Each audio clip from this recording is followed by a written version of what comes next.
الشيطان الرجيم.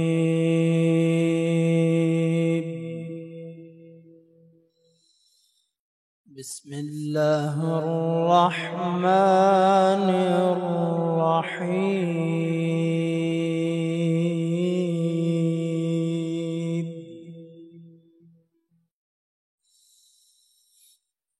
قالوا وهم فيها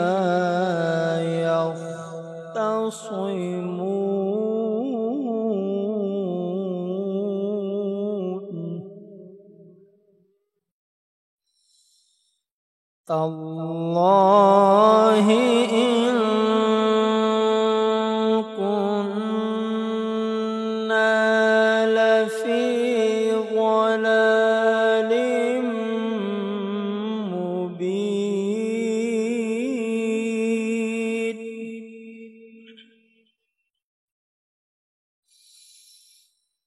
إذ نسويكم برب العالمين وما أضلنا إلا المجرمون.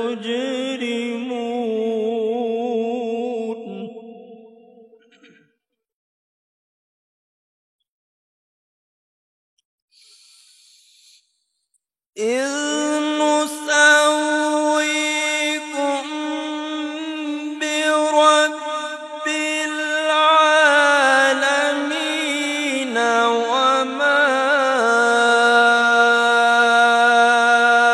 أضلنا إلا المجرمون.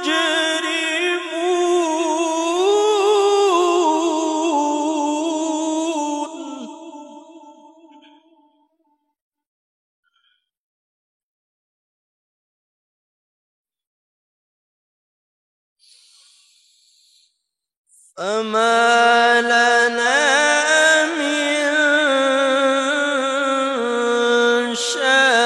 شافعين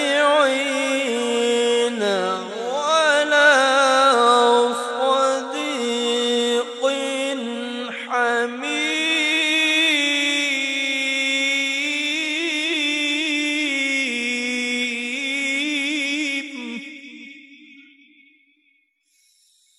فلو أن لنا كرة فنكون من المؤمنين.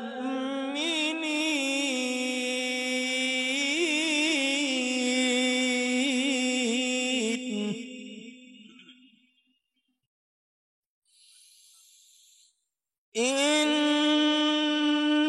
في ذلك لآية وما كان أكثرهم مؤمنين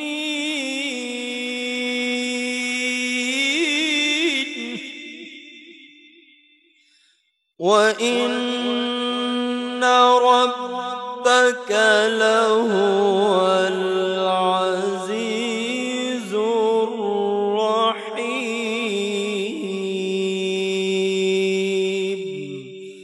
صدق الله العظيم.